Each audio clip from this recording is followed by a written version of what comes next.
سبحان الذي أسرى بعبده ليلا من المسجد الحرام إلى المسجد الأقصى الذي باركنا حوله لنريه من آياتنا إنه هو السميع البصير.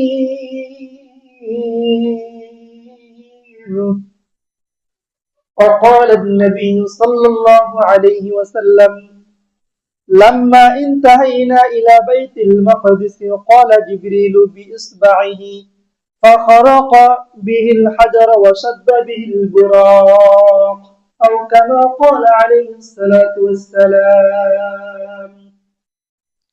الحمد لله সম্মানিত প্রিয় মুসল্লিয়ান ইকরাম, আমরা সেই আল্লাহ রাব্বুল আলামিনের কাছে লাখো কোটি শুকরিয়া আদায় করি যে মহান রব্বুল আলামিন আমাদেরকে দয়া করে মায়া করে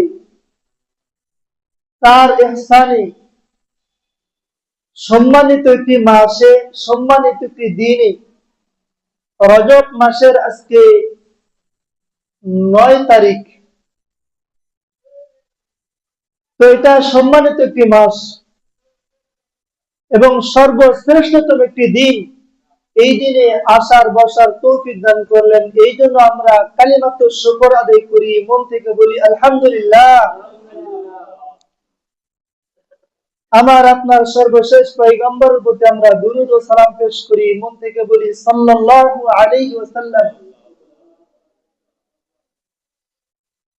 সম্মানিত মুসল্লিয়ান ইকরাম, আমি আপনাদের সম্মুখে আল্লাহ রাব্বুল আলামিনের বাণী থেকে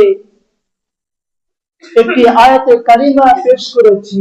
এই আয়াতে কারিমার মধ্যে আল্লাহ রাব্বুল আলামিন মেসেজ দিয়েছেন যে ইসরা এবং মেরাজ সম্পর্কে আলোকপাত করেছেন। আমরা সবাই জানি মেরাজের ঘটনা। এরপরেও আমরা যেহেতু মুসলমান, এই জন্য আমরা মুজাকারা করব। মুজাকারা করলে আপনিও কিছু জানবেন, আমার মধ্যেও কিছু জানা হবে এবং ঈমান বৃদ্ধি হবে। যেরকম সুবহানাল্লাহ। তো শবে মেরাজ, অনেক উলামায়ে কেরাম বলেছেন এই মেরাজ নিয়ে কবে সংঘটিত হয়েছিল এটা নিয়ে মতভেদ আছে। তবে অনেক উলামায়ে কেরামের মধ্যে একজন বলেছেন শবে মেরাজ রজব মাসে সংঘটিত হয়েছিল 27 রাত্রিতে। তো এই শবে মেরাজ কি জন্য হয়েছিল? যে আল্লাহর নবী সাল্লাল্লাহু আলাইহি ওয়াসাল্লাম মক্কা মুকাররমায় অবস্থানরত অবস্থায়, মক্কায় উনি ছিলেন 13 বছর নবুয়ত পাওয়ার পরে, আর মদিনায় ছিলেন 10 বছর। আমরা জানি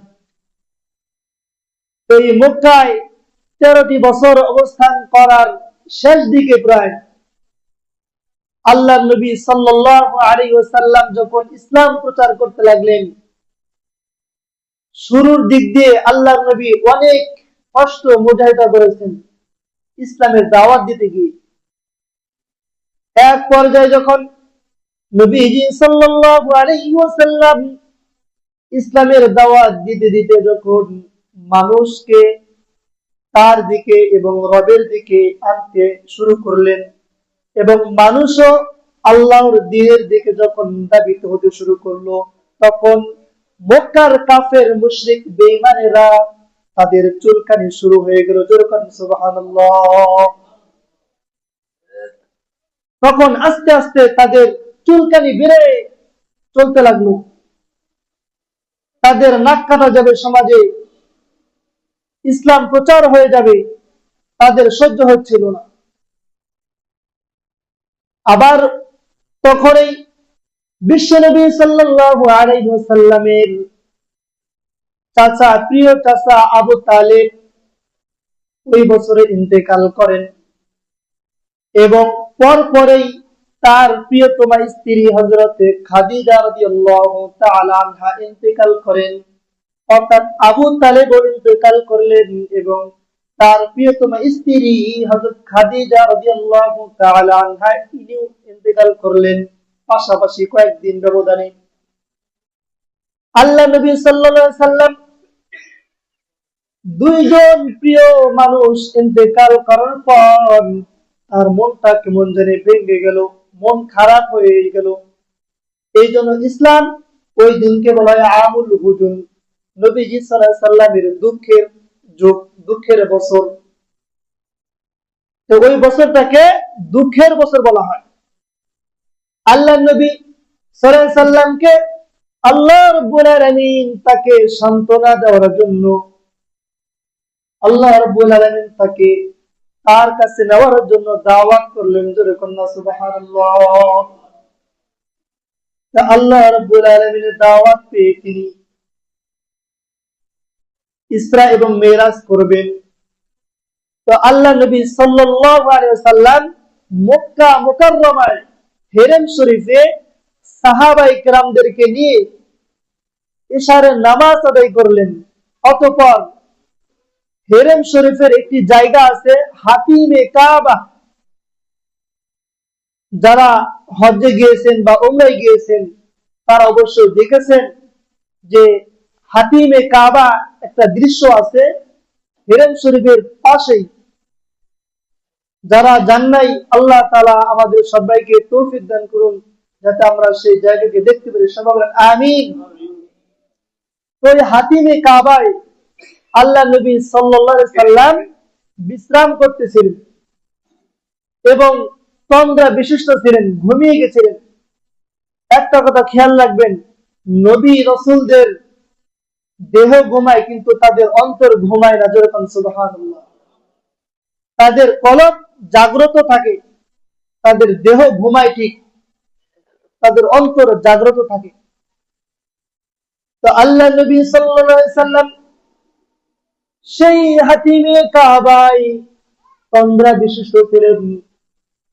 বুখারী শরীফের বর্ণনায় এমত অবস্থায় দুইজন ফেরেশতা আসমান থেকে ছাদ ভেদ করে নবীজি সাল্লাল্লাহু আলাইহি ওয়াসাল্লামের সামনে উপস্থিত হয়ে গেল। যেরকম সুবহানাল্লাহ। বানানো কোনো কাহিনী নয়, আল্লাহর নবীর মেরাজ এবং ইসরা এই দুইটি সত্য। তো আমরা মেরাজ এবং ইসরা এই দুইটা শব্দের সাথে আমরা সাংঘর্ষিক হই, পরিচিত হই।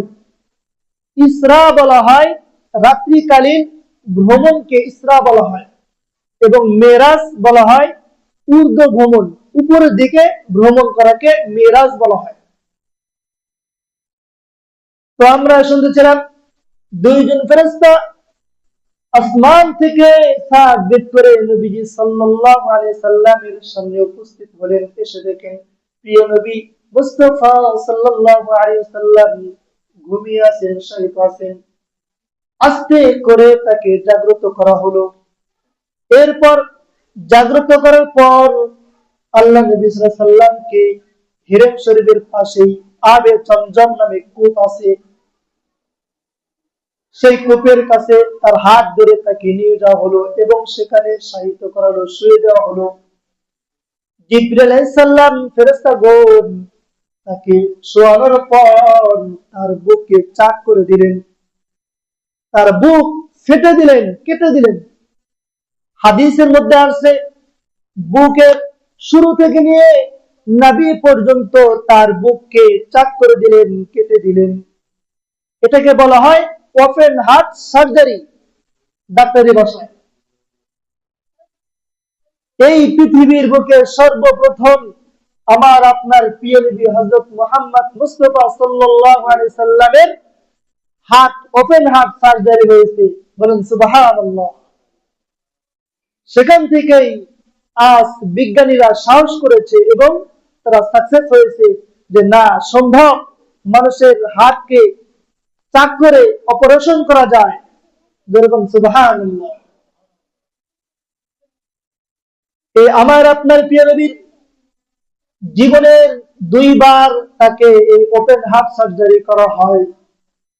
একবার তিনি যখন ছোট ছিলেন, তাকে হযরত হালিমাতুস সাদিয়া রাদিয়াল্লাহু তাআলা আনহা তার কাছে দেওয়া হয়েছিল।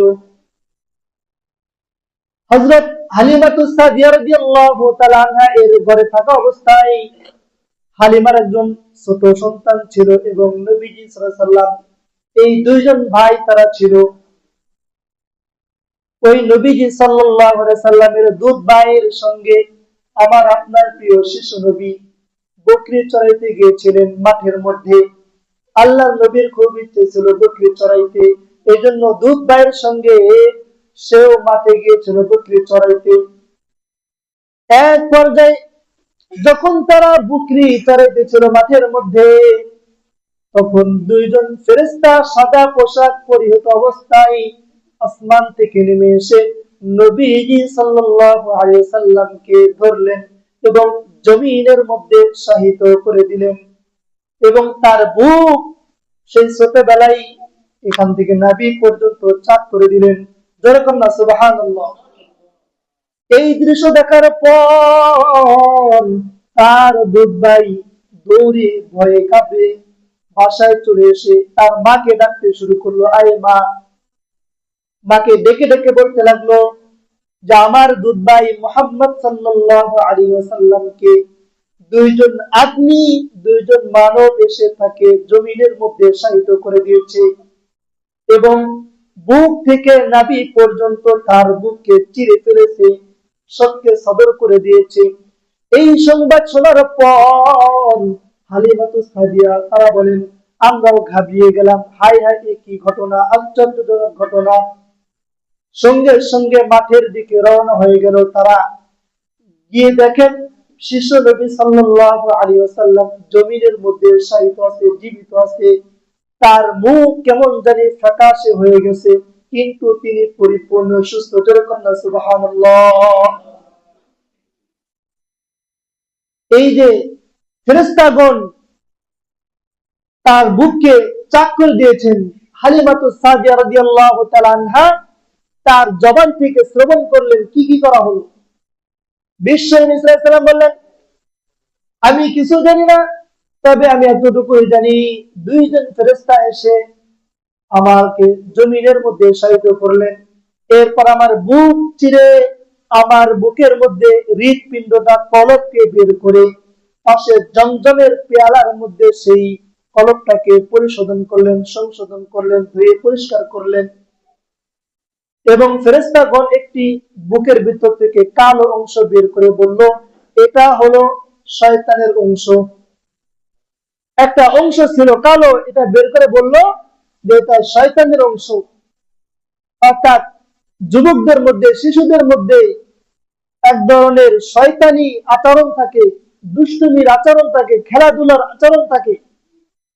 এই স্বভাবগুলো আল্লাহ নবী অন্তর থেকে পরিষ্কার করে দিয়েছেন, যাতে খারাপের দিকে না যায়, খেলাধুলার দিকে যাতে না যায়, এই জন্য পবিত্র করে দিলেন। যেরকম সুবহানাল্লাহ।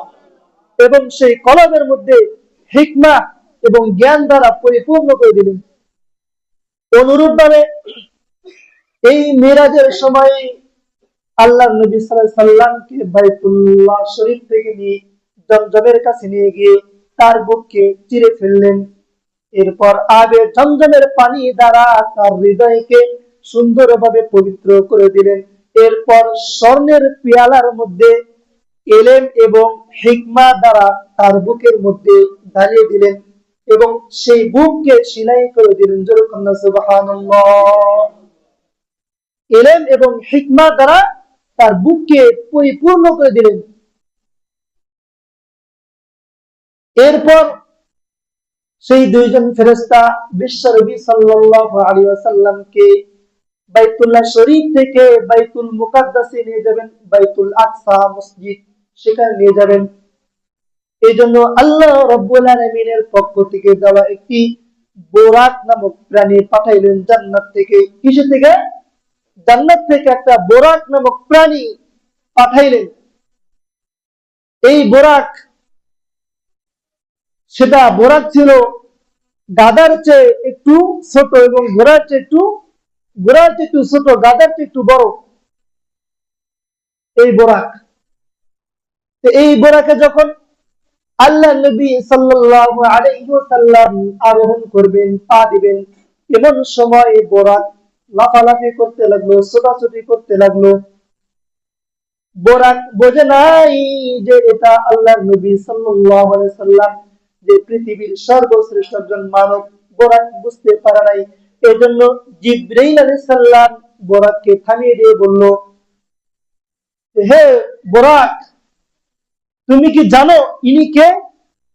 তোমাকে সৃষ্টি করার পর থেকে এই শ্রেষ্ঠতম ব্যক্তি হযরত মুহাম্মদ মুস্তাফা সাল্লাল্লাহু আলাইহি সাল্লামের মতো ব্যক্তি তোমার পিঠে আর কেউ আরোহণ করেন না। যেরকম সুবহানাল্লাহ।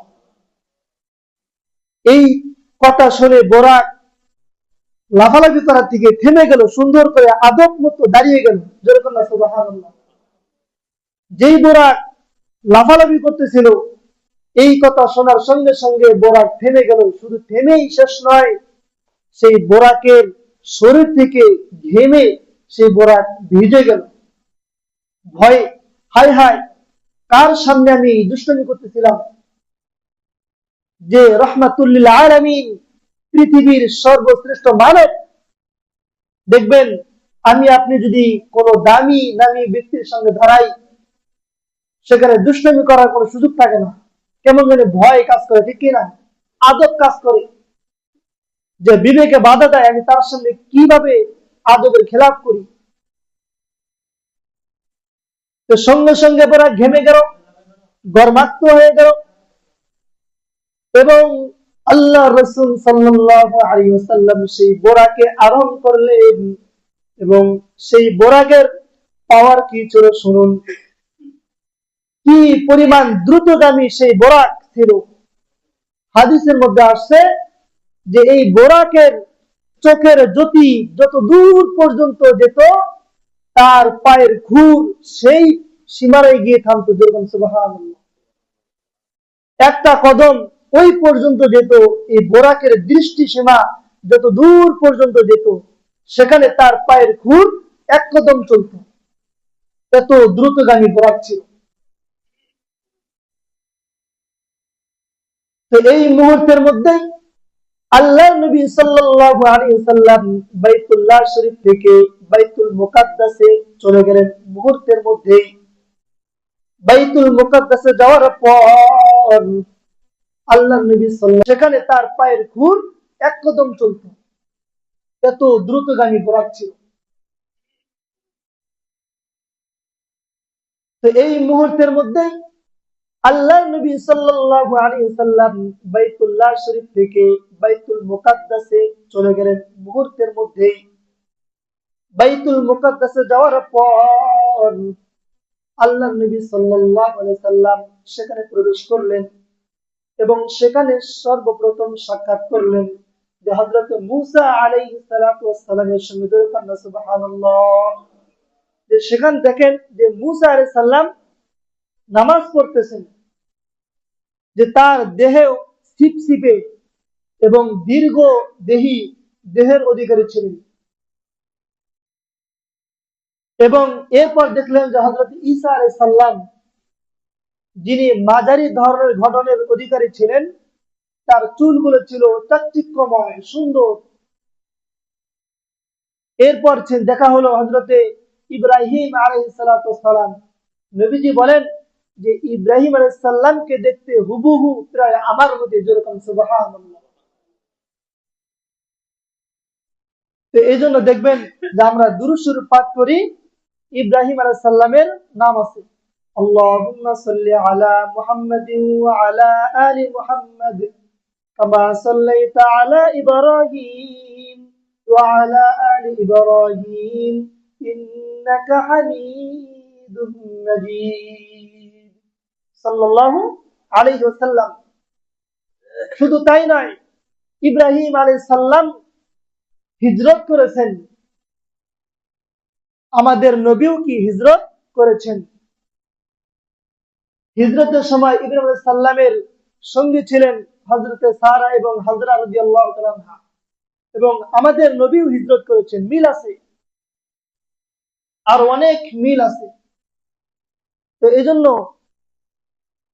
আমাদের আদি পিতা হযরতে ইব্রাহিম আলাইহিস সালাম জাতির পিতা, তো সাক্ষাৎ করার পর নবী রাসূলগণের সাথে সাক্ষাৎ করার পর আল্লাহ নবী সাল্লাল্লাহু আলাইহি সাল্লাম সকল নবীদেরকে নিয়ে 2 রাকাত নামাজ আদায় করলেন। সকল নবীদেরকে নিয়ে 2 রাকাত নামাজ আদায় করলেন, ইমামুল মুরসালিন। তো আল্লাহর নবী এখানেও প্রমাণ করে দিলেন যে এটা কোনো সাধারণ কোন নবী নয়, পৃথিবীর সর্বশ্রেষ্ঠতম মানব এবং নবী রাসূল। সুবহানাল্লাহ। নবী রাসূলদের মধ্যে সবচেয়ে সর্দার ইমামুল মুরসালিন। তো আল্লাহ নবী সাল্লাল্লাহু আলাইহি সাল্লাম বাইতুল মাকদিস থেকে বের হওয়ার পর দেখেন জিবরিল আমিন আলাইহিস সালাম তার হাতে 2টি পাত্র আছে, সুন্দর সুদর্শন 2টি পাত্র। একটার মধ্যে শরাব ছিল, মদ ছিল, আর একটার মধ্যে দুধের পেয়ালা ছিল, দুধ ছিল। আল্লাহ নবী সাল্লাল্লাহু আলাইহি সাল্লামকে সামনে ধরলেন যে কোনটা গ্রহণ করবেন। আল্লাহ নবী সাল্লাল্লাহু আলাইহি ওয়াসাল্লাম দুধের পেয়ালাটা গ্রহণ করলেন। তখন জিবরিল আলাইহিস সালাম বলে ফেললেন, আপনি সঠিকটাই গ্রহণ করেছেন, কারণ এই মদ যদি আপনি গ্রহণ করতেন তাহলে আপনার উম্মত পথভ্রষ্ট হয়ে যেত। সুবহানাল্লাহ। আল্লাহ নবী দুধের পেয়ালাটা গ্রহণ করেছেন। এই যে বাইতুল্লাহ শরীফ থেকে বাইতুল মুকাদ্দাস পর্যন্ত এই ভ্রমণটা আল্লাহ নবীর জন্য ছিল ইসরা, অর্থাৎ রাত্রিকালীন সফর। আল্লাহ তাআলা কুরআনুল কারীমের মধ্যে বলেন, সুবহানাল্লাযী আসরা বিআবদিহি লাইলাম মিনাল মাসজিদিল হারামি ইলাল মাসজিদিল আকসা। এই যে দলিল, সুমহান সেই সত্তা যিনি তার বান্দা, কোন বান্দা? হযরত মুহাম্মদ মুস্তাফা সাল্লাল্লাহু আলাইহি ওয়াসাল্লাম, যে মসজিদে হারাম থেকে মসজিদে আকসা পর্যন্ত তাকে সফর করাইছেন। আসরা বিআবদিহি লাইলাম মিনাল মাসজিদিল হারাম ইলাল মাসজিদিল আকসা, যে এই বান্দাকে মসজিদ হারাম থেকে মসজিদ আকসা পর্যন্ত সফর করাইলেন। কি জন্য সফর করাইছেন? আল্লাযী বারাকনা হাওলাহু লিনুরিয়াহু মিন আয়াতিনা। আল্লাহ রাব্বুল আলামিন বলেন, আমি আমার এই বান্দাকে সফর এই জন্য করাইলাম যাতে আমার চতুর্পাশকে আমি সাজিয়েছি, বরকতময় করেছি। লিনুরিয়াহু মিন আয়াতিনা, কেন? যাতে আমার এই বান্দাকে আমার কিছু নিদর্শন তাকে দেখাইতে পারে। যেরকম সুবহানাল্লাহ, ইন্নাহু হুয়াস সামিউল বাসীর। তো আল্লাহ রাব্বুল আলামিন এই মিরাজ তাকে দান করেছেন অন্যতম একটি মুজিজা। আল্লাহ রাসূল সাল্লাল্লাহু আলাইহি সাল্লামকে অসংখ্য মুজিজা দান করেছেন, তার মধ্যে অলৌকিক একটি মুজিজা হলো মিরাজ। এই মিরাজ নিয়ে দেখবেন নাস্তিকদের বিভিন্ন প্রশ্ন থাকে, কাফেররাও আশ্চর্য হয়ে গেছে, সহ্য করতে পারে নাই। আল্লাহ তাআলা এই মিরাজকে সত্য করেছেন। এক রাতের মধ্যেই আল্লাহ তাআলা এই বাইতুল্লাহ শরীফ থেকে বাইতুল মুকাদ্দাস থেকে আসমান, সপ্তম আসমান পর্যন্ত আল্লাহ রাব্বুল আলামিন তাকে ভ্রমণ করিয়েছেন শুধু এক রাতের মধ্যেই। এবং আল্লাহ তাআলার সাথে সাক্ষাৎ করার পর আবার দুনিয়ার বুকে ফিরে আসছেন, এসে ফজর সালাত আদায় করেছেন শুধুমাত্র এক রাতের মধ্যে। বলেন সুবহানাল্লাহ। অনেকে এটা বিশ্বাস করতে চায় না, যেই আল্লাহ রাব্বুল আলামিন আমাকে আপনাকে নিঃশ্বাস নামক একটি মহান দৌলত দিয়েছেন, নিয়ামত দান করেছেন, আমাকে আপনাকে সৃষ্টি করার পর আজ পর্যন্ত এই নিঃশ্বাস বন্ধ করেন নাই, করেছেন। এটা কি অলৌকিক ঘটনা নয়? আমার আপনার মধ্যে ফুসফুস আছে, সেটা পান করতেছে, এখন পর্যন্ত সেটা বন্ধ হয় নাই। যে আল্লাহ রাব্বুল আলামিন এটাকে চালু করতে পারেন, এত বড় নিয়ামত দিতে পারেন, এত সুন্দর গণনা ঘটাইতে পারেন, তিনি আল্লাহ রাব্বুল আলামিন এক রাতে আল্লাহ তাআলার সাথে মেরাজ করাবেন, সাক্ষাৎ করাবেন। এটা তার মধ্যে কোনো ব্যাপার নয়, যেরকম ঠিক কিনা, কোনো ব্যাপার নয়। যে আল্লাহ দিন থেকে রাত আনেন এবং রাতকে আবার দিনে পরিবর্তন করেন, প্রতিনিয়ত করতেছেন। সূর্য পূর্ব থেকে উদিত করে পশ্চিমে ডুবিয়ে নেন, আবার প্রতিদিন সূর্য পশ্চিম থেকে পূর্ব থেকে পশ্চিমে নিয়ে যান। এইভাবে ফল গাছ থেকে প্রতি মৌসুমে আল্লাহ তাআলা ফল দেন। এটা অলৌকিক ঘটনা ছাড়া আর কিছুই নয়, ঠিক কিনা? আল্লাহ রাব্বুল আলামিন এই সমস্ত যদি সবকিছু করতে পারেন, তাহলে আল্লাহর নবীর যে মেরাজ, এটা করতে পারবে না। এটা কোনো কোনো মিথ্যা কথা ছাড়া, বানোয়াট যারা বলে যে এটা বানোয়াট কথা, এটা ভুয়া কথা, এটা অনর্থক কথা ছাড়া আর কিছুই নেই, ঠিক কিনা?